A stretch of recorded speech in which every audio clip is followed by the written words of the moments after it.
Thank you very much. It's my honor to be part of the first dynamic competition initiative that we host in Florence.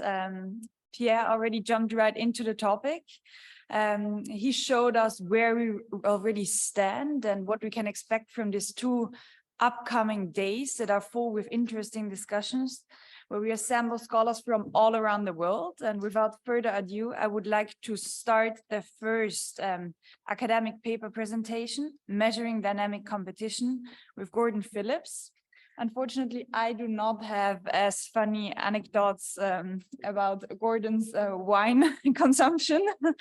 So I can only say Gordon is from Dartmouth College. He's a Lawrence Whitmore Professor of Business Administration, a Professor of Finance at Tuck School of Business, a visiting professor at Tsinghua Uni in Beijing, and a research associate of the National Bureau of Economic Research. He is today presenting his paper, Scope, Scale, and Concentration, the 21st Century Firm. And I think with this paper, it's, in my opinion, a very textual analysis intensive paper, and I'm very curious to see how he's going to present to us. And I think with this paper, he's already addressing some of the issues Pierre mentioned. I think a very big contribution is already the data sets that they compiled and that hopefully will be available for other research in the future. And let's see how it also can inform the dynamic competition initiative. Thank you, Magdalena. It's a pleasure to be here. Maybe this one is better. This is new paper, but one that we've had a number of earlier papers measuring competition, measuring concentration, and even dynamic aspects using textual analysis. And we'll show you this. And all the data we have on previous papers is all available, quite extensive data sets online. Let me just jump right in. And, there's this this audience knows a lot about economies of scope, economies of scale, and how do we go about, thinking about these things as two different ways to look at markets and how firms compete across markets. And you can see here seminal theory. Panzer was my professor at Northwestern way back, and then Bobby Willig, but obviously David Teese, one of the seminal contributors to this literature about scope expansion. And we're going to be focusing a lot on scope expansion in this paper. Again, expansion across markets. And if you look at it, previous literature, at least there was a break since the scope papers, and people were really focusing on diversification in the economics literature. And diversification was the idea that you would go across markets to reduce the volatility of your cash flows, right? And we're going to present a perspective about that because we don't see that occurring with modern day multiple segment expansion. The purpose is not like a General Electric to move across to reduce the volatility of cash flows. And so our thesis is, and it's really based on these others, and we're going to be really about measuring it. Scope is about positive NPV expansion across related markets. These are quite related. We'll show you how we actually can focus on this. So the traditional IO literature has now moved to very single industries studied in depth. The problem with that approach is you have to have prices and quantities on things like breakfast cereals or airlines, and you can do very good analysis on those very focused markets. But in reality, today, we see expansion where we don't see very well-defined products. We don't see well-defined markets. Again, we'll see this. And we're thinking, how do you measure this when you don't have very good price and quantity data for many of these industries? So we're going to rethink this idea of conglomerate foundation, and this has implications across a broad number, we believe. So I've already mentioned a bunch of the classical theories, and you can see the last one I was involved in 2002 was an efficiency motive with scarce managerial talent. We don't think that applies as much now. That was more backward looking. We're looking at the new firms in the new economy, more technology based, and then we see related expansion, and we're going to show you how to think about this, at least how we do. So if you think of, and unfortunately you have my apologies, our data currently is just with the US. We are thinking about, we're in the process of trying to expand this with some colleagues from Amsterdam to go into European markets as well. But right now it's just US. And if you look at the US, you see firm size is clearly increasing. We know that if you look at firm size. During our sample, 149% increase in firm size.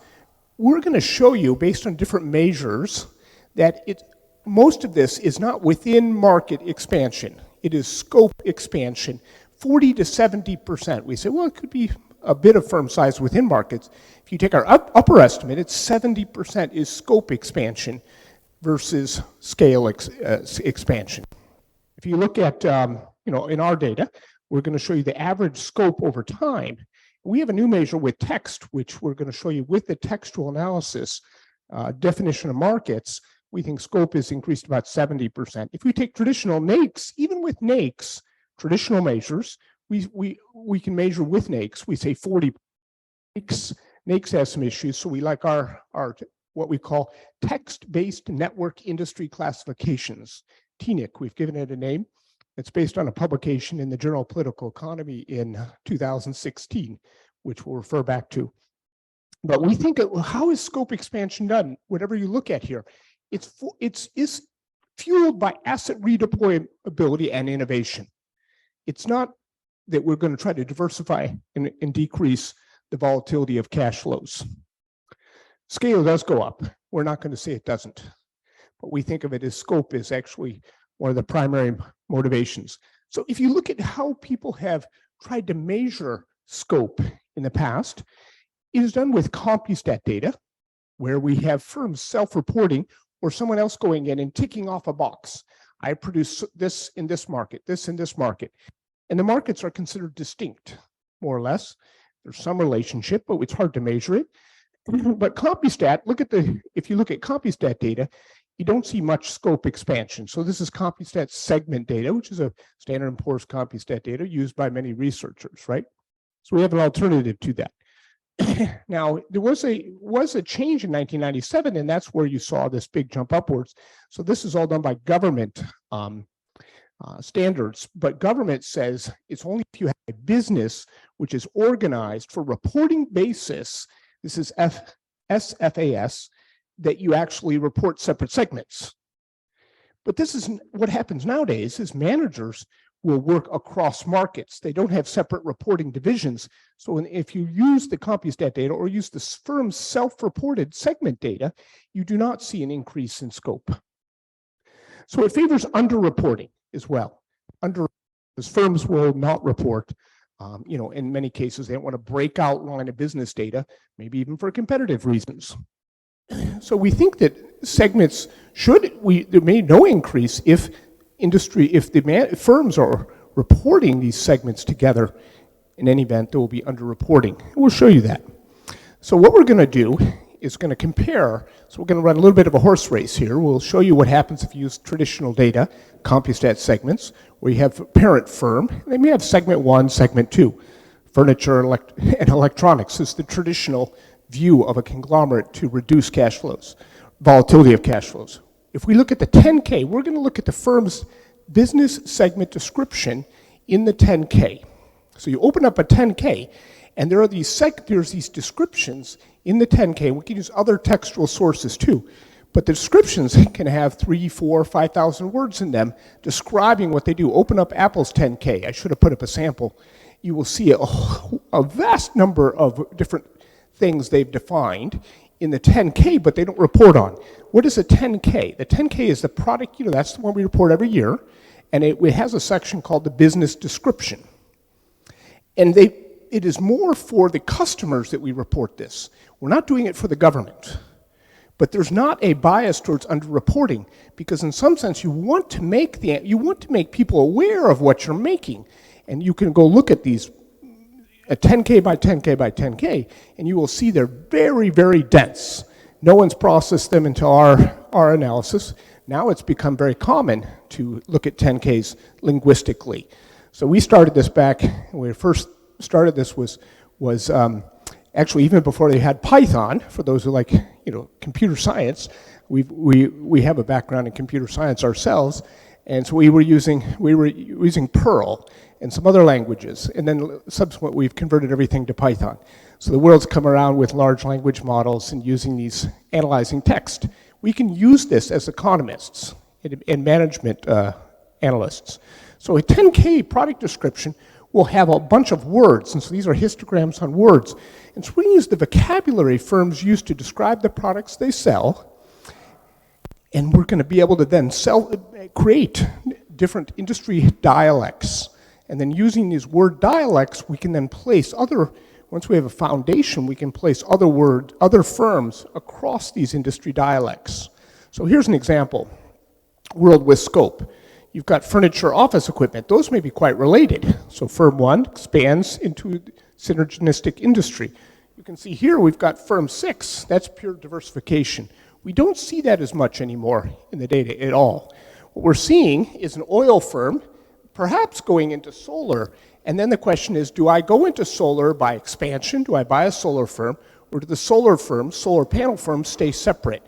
But still, we will see, you can see BP, for example, and other firms now have solar divisions, other forms of energy. So it's a quite related expansion. So why is the 10K a good place to look? The 10K is good because they discuss the products they sell. And you can have thousands of words that firms put in there discussing the products they sell. At a high level, what are we going to do? You can see we're not going to be forcing firms into buckets. Fixed buckets. We can adjust these dynamically over time. So we don't have to wait for the government to define a new category. We can actually, every year, we redraw these industry categories based on changes. So now, for example, we'll probably have a new bucket which is based on AI and based on other uses of AI. Very easy, it's easier to do. We don't have to have a government deciding the buckets. So what we're going to do at a high level, we are going to establish local industry dialects based on firms that we know are single segment. So we know they're very focused. There are some very focused firms out there. So first we get these dialects based on the focused firms, and then we can take a firm which is less focused, and then looking textual similarity overlap, we can put firms into multiple buckets. So it's like establishing first a bunch of clubs, called industry clubs, and then putting firms into multiple clubs if they so choose. And we can establish the relationship between clubs as well. We're going to show you how we do this. So for example, we'll have these different dialects based on the words for the products. One for cell phones, electronics, furniture, office equipment. Now what we'll do is then take a firm we know produces multiple products and then put them into these buckets based on textual similarity of the products.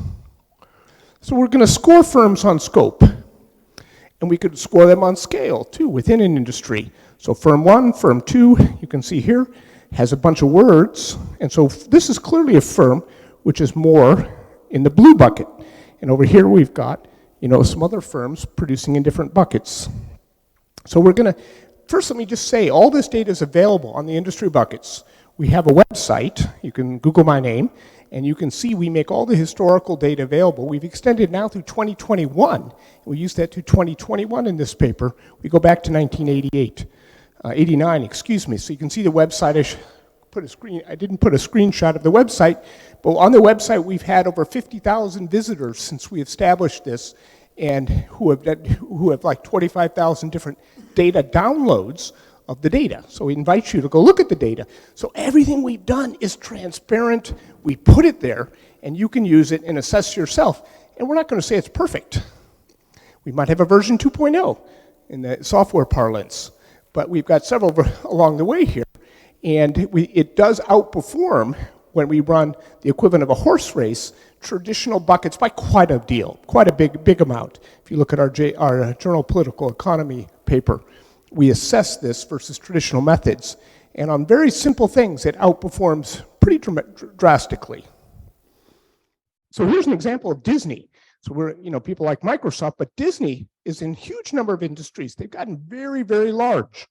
But, they're not just in one. So these are our buckets that we've had in different years over time for Disney. And if we know Disney, right? There's even Disney France now, and Disney Hong Kong, but the theme parks are a small part of their business. We know they do movies. We know they do many other things, right? If you look at Disney, they actually have real estate. They have a whole bunch of things. They actually, they have Disney Online. You can watch online movies. These are all distinct products, but they're all quite related. And that's a good example of a company which is expanded. And so essentially, these are going to be the part of the dialects, we say, that give us a different segment. So these are the words. So in the 10K, when we describe a description, and you can't just use false language here, in the 10K, it's audited, and then you want to convey this information to your customers. So we'll establish these word dialects and then score a company across them.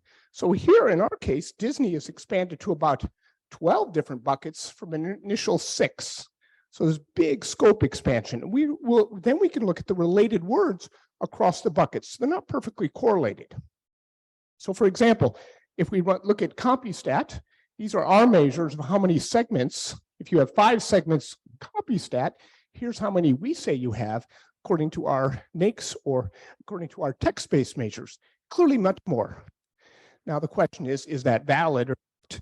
And we'll have some what we call validation tests. So we look at firm size, big firms, we have more, but you can see here that there's quite a bit of variation in our segments versus CompuStat segments.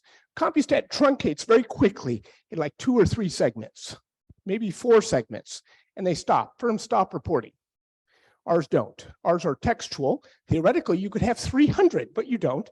We'll say we do cap out at about 12 to 15, depending on the firm. So here's an example of the industries. If you think of these as industries, used to be a closed network. That's what industries are. You belong to it or you don't belong to it, right? You belong to, video gaming industry or you don't. It's a 0-1 and it's distinct. It doesn't measure that video gaming may be quite related to the hardware that runs the games, right? And those would be 2 related expansions. So here, we don't think of these industries as being distinct. In fact, these 2 might be very close to each other and be very overlapping. So the industries themselves exist in product space. It's a spatial representation of industries.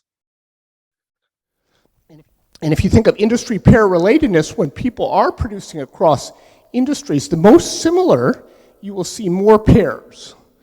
The most similar the 2 industries are to each other, the more likely you to see a firm producing in 2 of them. So today, and this is more true today than it has been in the past, firms are doing what they call related expansion. It's really, really quite striking in the data. And I think any way you cut it, you're going to see this. So here's an example of what we do to validate it. We take what's called it's a meta-heuristic anchor phrase method. We use a proximity and to basically assure this. So take 2 different lists. List A, product lines, product categories. List B, product lines, product categories, so forth, breadth, broad. And if these segments are indeed related like we say they are, firms should use this more in their 10K describing it. You could say it's self-referential, but it's not in a sense that we actually force them to use the product word as well. So we'll construct 4 variables to measure product breadth, and we'll test it. And we do think that scope increases should be in related nearby industries. So we're going to test that, and we do find it indeed. And then we ask the question is, how do firms expand scope over time? It's a dynamic question. How do they expand firm scope over time? You can see that they, in our case, they expand versus, they could expand acquisition, CapEx, innovation. We're going to see it's not through CapEx. CapEx is not for scope expansion. What we see is mostly it is in acquisitions and innovation in our tests. That's how firms achieve scope. And then we look at how it's financed. It's not financed with debt. It's financed with equity, and we'll see that also in the data. So here's an example about how do we predict scope. This is a graphical representation where you have a focal firm, and then the question is, where do they expand? And they have a bunch of potential rivals here. We're going to look at these circles, call them textual similarity circles, and try to see where they expand. And so this is predicting scope, because we know scope is endogenous, so we have to have some instruments that are outside of the firm. This is more the econometric side of the paper. To get past all the people who are very thinking about endogenating and identification. But we're using a spatial method to get identification. We look at redeployability incentives to increase scope. In fact, scope does go up. The more assets are redeployable across industries. How do we measure that? There's some other people who have, before us, Kim and Kung, have tried to measure redeployability. We're going to show you redeployability does predict increases in scope. And then lastly is the opportunity set. You typically want to expand into markets that have high valuation, that have high opportunities, or newer opportunities. So you'll see these kind of expansions, and we're going to measure that. And we look at, how do we measure it? We look at the valuation for distant peers, and then see if, in fact, if those valuations are higher, will this central focal firm be more likely to expand in these outer, geographically distant, but in spatial sense, still related. So here's where we predict scope, and here you can see that, again, these are the, you've got the things, T statistics, you see a bunch of things bigger than 2, and so we get up to 4, and there you go, we have a very, it is in fact highly predictive using our textual measures. Using the CompuStat segment measures, not very good, and much smaller in magnitude. So this is where I said we can run a horse race and see how well this does versus traditional measures for measuring industry scope.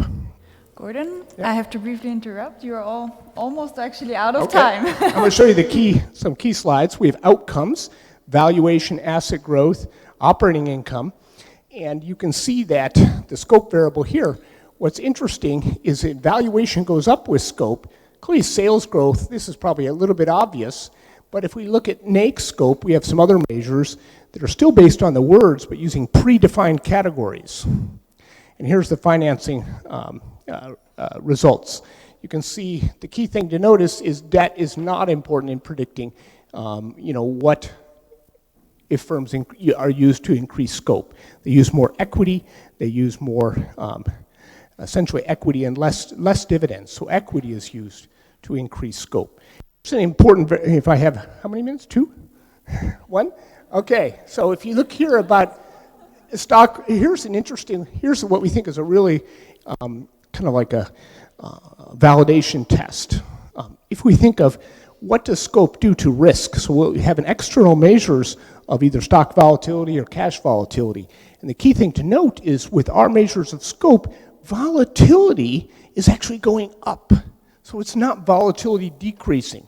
That's where the old motive was for increasing your scope. So the volatility of the cash flows goes up with scope. And then we do some things, do some validation near versus far. Here's the last little bits I'm going to show you about concentration indices. What's interesting, this dashed line in the middle is going to be how we would measure concentration if we include increases in scope. So concentration is not going up because we're not going to assign a firm to one industry category. That's the key thing to note. We're going to take firms and we're going to allow them to span categories, and then we can recompute the concentration indices accounting for scope versus scale. You still may be worried in the regulator's context about scope if you think there's some product tying or I enter a market by underpricing, but it's a different way of thinking about concentration, literally how to measure it. And scope implied HHI's decrease. So that's the key. Here's the key graph, which is the last thing. So typical Herfindahl indices done on distinct markets go down if you take into account scope. Now, this could present other problems with large firms, but this is not your traditional Herfindahl going up. So for example, you take Google and you break it up into multiple categories. So conclusion, we find firms achieve scope via asset redeployment in R&D, not CapEx. High scope firms are more valuable. They have higher sales growth. This is the opposite of what we saw with the conglomerate literature, which was until recently the predominant way of thinking about product scope. And basically it's about local and product space, and accounting for scope suggests concentration is not rising. So here's the last bullet point and I'm done. It's a new narrative on rising concentration. Market power concerns may be important, but product bundling may be a more important issue than actually direct competition or concentration within a given single market. Thank you. Thank you very much. Okay, so then we have Benoît Durand for the discussion. He's from RBB Economics, and let's see what he's saying to the private side from the private perspective. The floor is yours. Thank you. Thank you. Well, I'm gonna start. I'm gonna get going, but this is a very interesting paper. I'm not usually familiar with this kind of literature. I tend to read articles from the IO literature, which usually focuses on specific industry or markets, and here we have a broad approach with a very novel approach to consider actually scope and how to define market, and I'll come to that in a minute. I think actually, Gordon, you did a fairly good job because you have a very rich paper and they didn't give you a lot of time, so I think you managed to get at least the essence of it. So where I'll start is with your main finding, and I'll start with basically where you left in your conclusion. And I mean, you have many results in this paper, but I think for at least our purpose, or at least in my view, the discussion, what I would like to summarize is the first finding is essentially scope.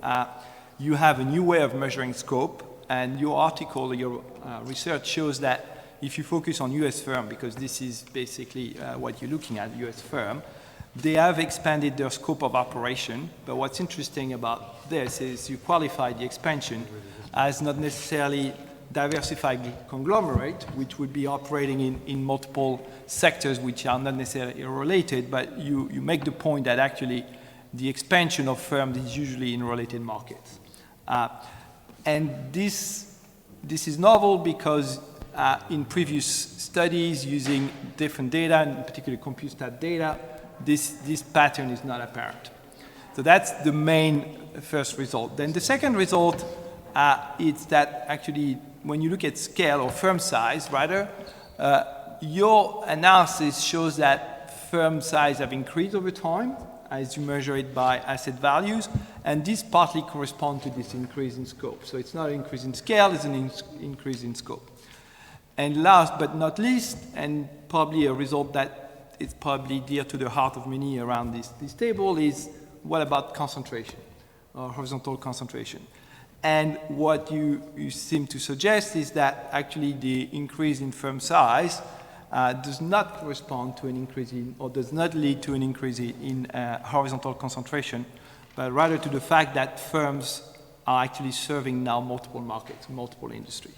So I'll come back to this. So that was essentially the main findings as I saw them. There are other interesting and useful findings, and particularly related to corporate finance, but I must confess I'm not as interested. I'm more interested into this.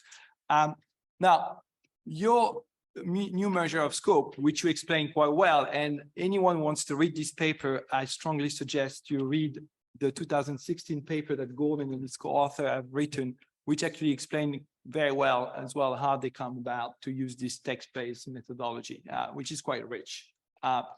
But to make it quite simple, so you're comparing in your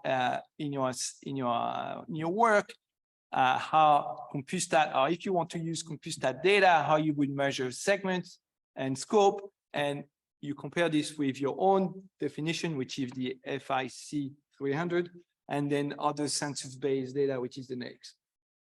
And so there are two things that matters. I mean, if you are going to use CompuStat data, basically it seems that the data is not necessarily very reliable because it's based on self-declaration, whereas your approach seems to be a lot more objective. It's based on product description that firms actually they're mandated to provide in their 10K.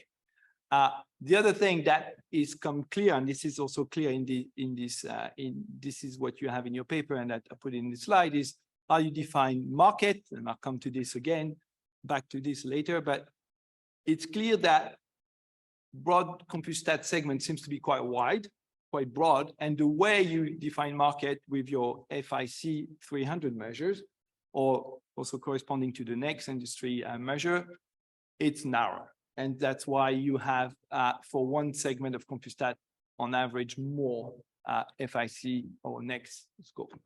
So what I didn't find that intuitive, to be honest, but I'll drop to this, is why is it that as you increase the number of segments, the number of FIC scope or next scope actually increased just by one. But one thing I want to turn to is a question that it's one of the question you have in this paper, we can draw from this paper, is the question of increase in market concentration or increase in scope. So we've known, those who follow the literature recently, there's been a lot of work by some researcher looking at census data or computer data and documenting the rise of market concentration in the US economy over the last several decades. There's lots of papers, they've been actually cited by enforcers as well, so there's a list of those.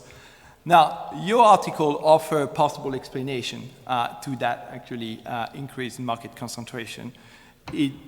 This paper is essentially looking at market from an industry level base, and what we can see is that, in fact, what you explain is it's maybe well that actually firms are expanding in related market, and because these related markets are close by, they are within the industry, hence concentration looking at that industry level will appear to increase, but it's not necessarily concentration as we understand it, i.e. increase of market power, or that could be approximate what we could think of an increase in market power, but it is the fact that actually firms are just increasing their scope of activities.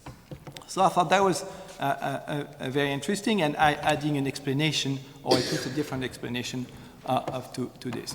Now, I have to discuss this. This is the elephant in the room, is defining markets. I mean, all of these analysis, whether your analysis, scope and assessing scope and understanding how scope evolve, or as trying to understand market concentration or concentration level, all depends essentially on how you define markets, i.e. the perimeter with which you do the analysis.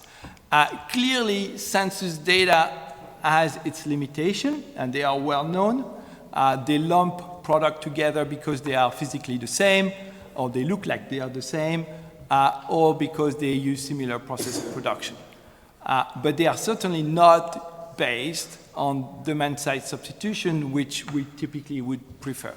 See Shapiro for some of this discussion. So if you think about, just to give you some example, the next, just looking at one next 6-digit level, which is lowest, the 325620 include aftershave, deodorant, mouthwash, cosmetics, sunscreen, and hair dye. I doubt that if the price of mouthwash, people will actually buy sunscreen instead. So I think that is obviously a concern and a question to keep in mind. Now, in your paper, you're using FIC 300 and the way you calibrate this is to actually match the 4-digit next. And I do worry or wonder if it's the market that you're defining are too wide.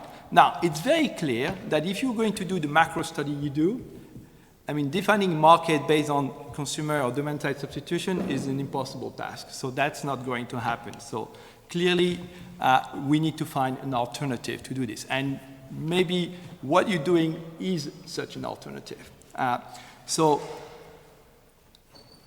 And I've tried to understand what you've been doing, and I advise others to try to look at this because this is very novel, very interesting. But it seems that the way you define industry or markets, however I'm using the term interchangeably here, is actually quite flexible. You use basically a focal firm, as you say, and then you match friends, the network of friends based on similarities, on basically what they describe. And I wonder whether you want to test your result or develop or expand your analysis by using more narrow segment, or if it's possible, and maybe leveraging instead of doing demand-side substitution, which you can't do anyway, but leveraging that similarity in product description to try to get something narrower, because I think it doesn't look realistic that the US economy is based on 300 markets. My last slide, so I'll be very quick. What are the potential implications of defining markets that are too broad? Well, on market concentration, which is, I think, an important topic for this conference, as I said, the recent literature using census data tell us that market concentration has increased. However, it's very clear that all these papers suffer for a major problem. Markets are too wide, way too wide. Now you would say, maybe it's not a problem because they are just trying to see whether market concentration evolve over time. So it may not be an issue. Well, there is a study, another study by Benka, Yogulu, and Shine that actually use narrowly defined markets based on another set of data. And what they show is actually, if you use this more narrow market, which is more likely to be defined based on substitution, then yes, concentration is going to be higher, but the evolution of concentration is not going up, it's going down over the last 30 years. So that's a stark contrast with what others have been saying. Now, on scope, I do also think that you may actually be even underestimating scope, possibly. So you're showing that CompuStat is clearly or underestimating, and you're doing better, and clearly you are doing better. But it's possible that you are actually even understating that. And that could have also some impact on the evolution of scope. You may have a different trend if you were to look at it. And also this would affect your assessment of relatedness between market. It probably will not contradict what you're saying, but I'm thinking that it's possible that you are maybe understating your result. And I will stop here. Thank you very much, Benoît, very pointedly. So we have 8 minutes time for questions. Please, David. Excellent paper.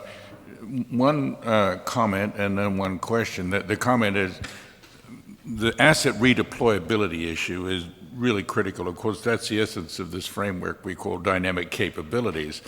And what I'm interested in, you're applying this to looking at concentration and market definition, but it seems to me that you have the beginnings of sort of an evolutionary theory of firm expansion, and so that is highly relevant for potential competition, the assessment of potential competition, the impact of mergers and so forth. And I'm wondering to what extent you've thought that through. Yeah, no, thank you for that, question.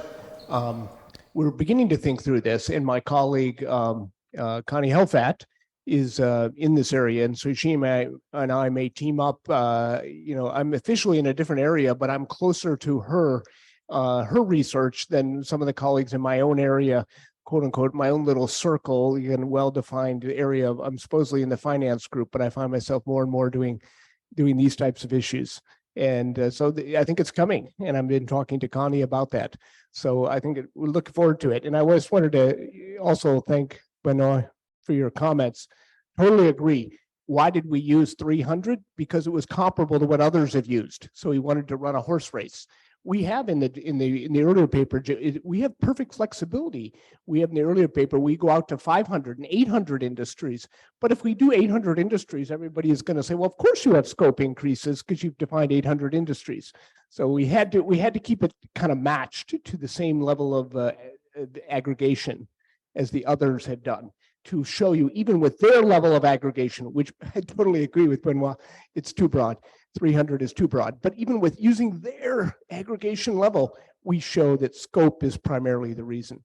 So that's why. But if you go to the JP paper, this textual measure is perfect flexibility. Theoretically, you have 5,000 firms. You could say, well, they're all 5,000 different industries. But we don't believe that's true either. So then we have a way to kind of filter out what we think is a number that you think is realistic.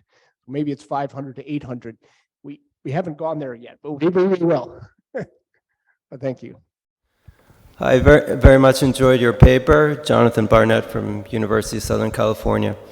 To what extent do you feel what you found in terms of the tendencies in increasing scope, which, as David just mentioned, is in turn a function of increasing redeployment of assets, is reflecting decreasing cost of redeployment, and specifically, to what extent is that a software story? Because software has much lower redeployment costs as opposed to an economy prior to the 30-year period you're looking at, which was based more on physical assets. And it also casts doubt on some of our traditional conceptions about product boundaries, because software can easily jump from car rental to hotel to meat packing. So I was just wondering what your data tells us about that. Yeah, no, thank you, Jonathan. Excellent question. And my colleague Jerry Hoberg, who's also at USC, you should have lunch with him. We're thinking about this. You know, in terms of, I think we totally agree. It's a question of measurement. Are we able to measure software redeployability, other things? There may be some opportunities there in the future. It is clear, we started back, our data starts in '89, we back extended it. We OCR'd the old 10Ks from microfiche. But we've gone all the way up to 2021 now, and we're now using web pages in a new project, bringing in private firms. So in what's interesting about private firms, we can go to the Internet Wayback Machine, and we can see all of their web pages for private firms. Since we have like 1 million firms now, we're trying to analyze. But clearly, that's where these large-scale, large language models come in. Now, it's all using software. We're measuring this too, so it's interesting. So short answer is not yet. We think that it could be a big part of the story, because you're right. Software and information technology, these are the big firms that we see now moving across markets, in the United States and I think even elsewhere. Then I have a question on this side. In the paper, you mentioned that you use industries only that already existed at the beginning of the data sets. What about the novel arising industries? And if we go back to our JP paper in 2016, we've done this with some new rising industries. So it's really flexible, these textual methods. We can start today. We have actually taken 737, which is business services, and we've said, hey, wait a second, there's like 600 firms in 737. They don't do the same thing. Amazon, Oracle, you've got Microsoft, you've got a whole bunch of them. They're peripheral competitors. They don't do the same thing. So we've redefined that into, we think, 6 different subgroups in 737. So you can take the additional existing categories and break them up if you want, or you can create brand new categories using LDA, which is this latent Dirichlet allocation. So we've tried both methods. Short answer is we can go backward. We can start today and look back in time, and that would be back to the past. But again, right now we try to take this one as a primary, just for comparability purposes for this paper. But we're very flexible. I'm Andrea Prezzoli from the Italian Competition Authority, and just quite interested in your suggestion about the role played by the scope economies. And to me, it's quite clear which is the outcome for the merger control when we look at the mergers. I mean, I'm wondering to which extent should we consider your suggestions? I mean, regardless the problem of aggregation that, Benoît stressed, and I think that we all share it. When we have to look at conducts, abuse of dominance, should we consider your suggestions on concerning the broader concept of the market related to the scope economies when we looked at abuse of dominance, for instance? Yeah, you'd still have to think about product tying, and to the extent this precludes some competitors, in my opinion.